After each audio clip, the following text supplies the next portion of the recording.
This is Rita Murray, ladies and gentlemen, speaking to you from Hollywood, California, under the banner of Breakfast Club Coffee and saying, hello there, another day and another chance.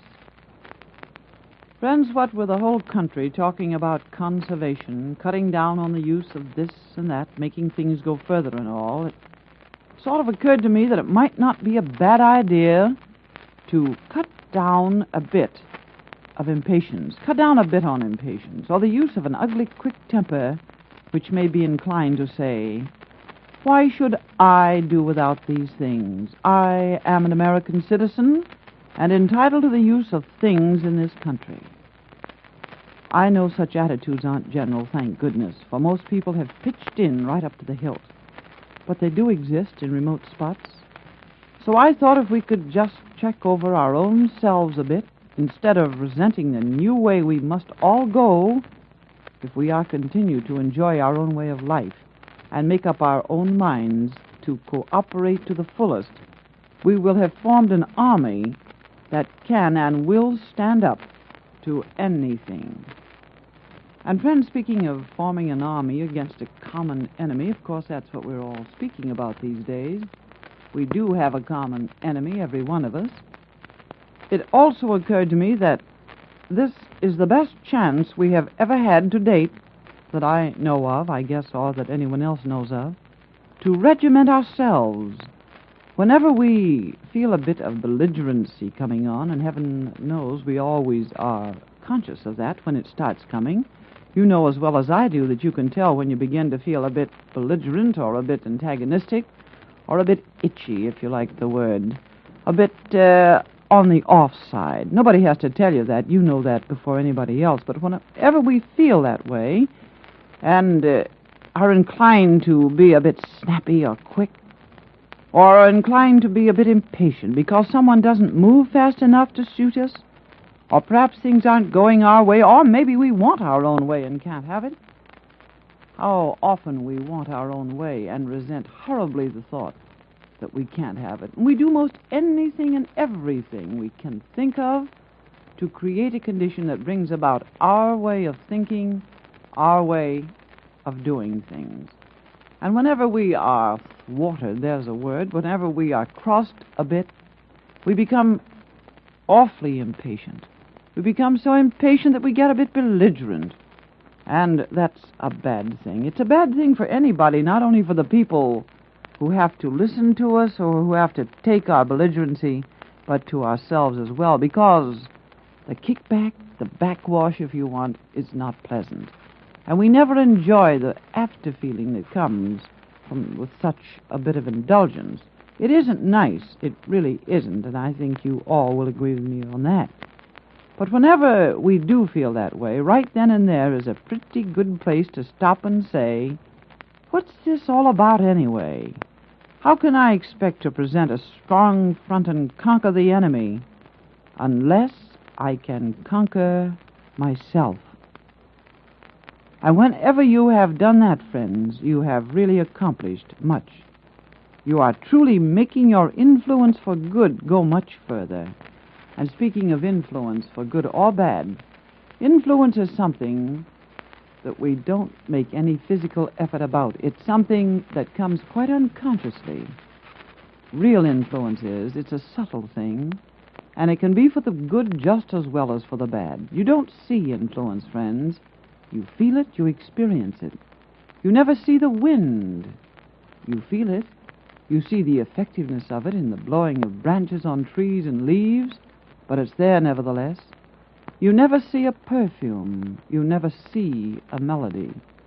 But the effectiveness is there. The melody is remembered.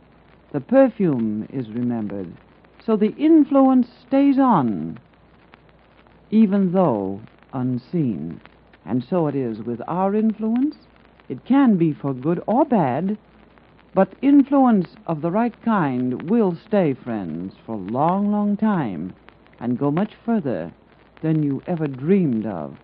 And it's a pretty good thing, I believe, to see that these attitudes, these thoughts, these actions of ours are on the right side of the ledger, especially now, when it is so important to maintain an even keel, proper balance as we go along. It doesn't take much, you know, to sort of upset a thing. And if enough of us rock the boat, so to speak, we'll turn it over. But if we don't, our influence and our own thoughts will go much further than we ever dreamed on the right side. And speaking of making things go further, friends, Breakfast Club coffee is way out in front in that respect because of their now famous roast and chill process, which actually makes Breakfast Club last ever so much longer.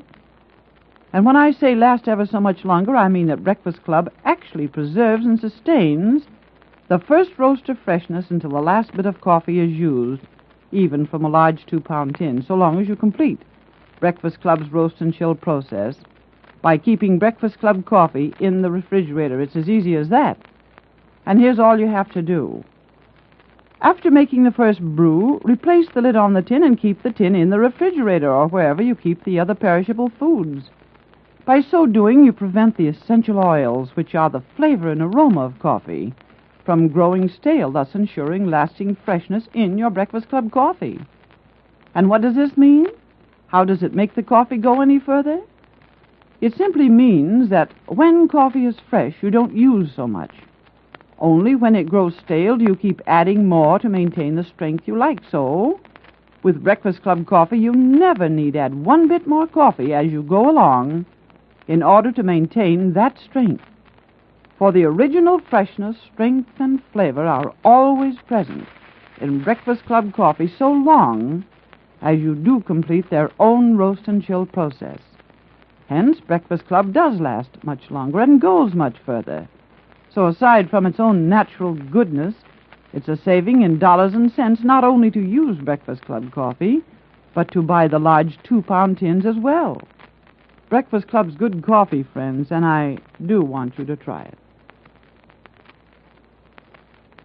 There's quite a bit I'd like to talk about this morning, friends, although I don't have the completed information on it, so I'm going to save it.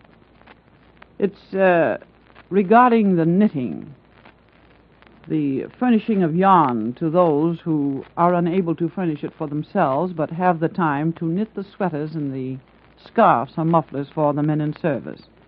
I don't have anything definite on it as yet. As I said, I've been unable to get anything definite. But as soon as I do, I can assure you that I will report whatever I find out about it to you, to those of you who are interested enough to do something about it. So if you'll just stand by, we'll see what can be done. And by that I mean we'll see how, or if it's possible. I don't say how, I say if it is possible to have the yarn furnished by those who feel unable to spare the time but can furnish the yarn, for those who have the time but cannot afford the yarn. And right there, I know a great many of you can afford to buy enough yarn for sweaters or mufflers. I know that. And I know that a great many of not only of you, but all of us, spend much time sitting around doing nothing with our hands. And even while we're chatting, it doesn't hurt to carry a little bag with a roll of yarn in it and some knitting needles. If you don't know how to knit, you can very easily learn. I know that's very simple because I even learned to knit, believe that or not. And it can be done very, very easily, and many spare moments spent idly chatting, which is all right, we should do that, could be spent knitting as well. I mean, it doesn't detract one bit from the conversation and accomplishes much in the way of providing a warm sweater for some lad who may be needing it quite badly. It doesn't take much of your time, but it will help to keep some of these boys warm on some very cold days and nights. And it isn't very much for us to do, so if you can possibly afford to buy it, I don't mean to deprive yourself of your food or your living, but if it's within the realm of your pocketbook and your budget, do buy enough yarn and go ahead and make a sweater or make a muffler. I'd like to hear how you're getting along on that, friends. I really would. And I do appreciate your letters expressing your willingness to cooperate in that respect after our last week's broadcast, or after our last broadcast, I should say. And be assured that we will get these things coordinated sometime, sooner or later. It does take just a bit of time to do all we want, but we can't always rush things. I guess you know that, too. Friends, I had an experience that surprised me a little bit. Last week when I was driving over the ridge, I wasn't driving over the bridge, I take that back. I was sitting along the highway, parked in an automobile, watching traffic go by. I wasn't sitting there especially to watch the traffic go by, but happened to be there anyway. And I noticed a car pass by with a sticker which said, "Welcome to Ride Servicemen" on the windshield. It was one of the stickers that we send out, we of this program.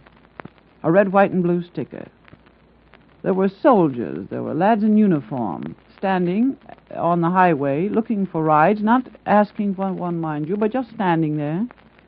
And this car just sailed by as big as life, looked at the soldiers, looked at both of them, and then went on their way merrily.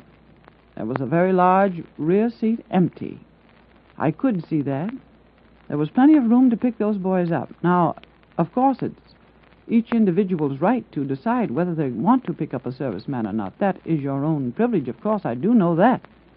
But on the other hand, whenever you display a sticker or a sign or make any indication that you will help a man in uniform and then you fail to do it, I think that's sort of sailing under false colors. I think it quite definitely is.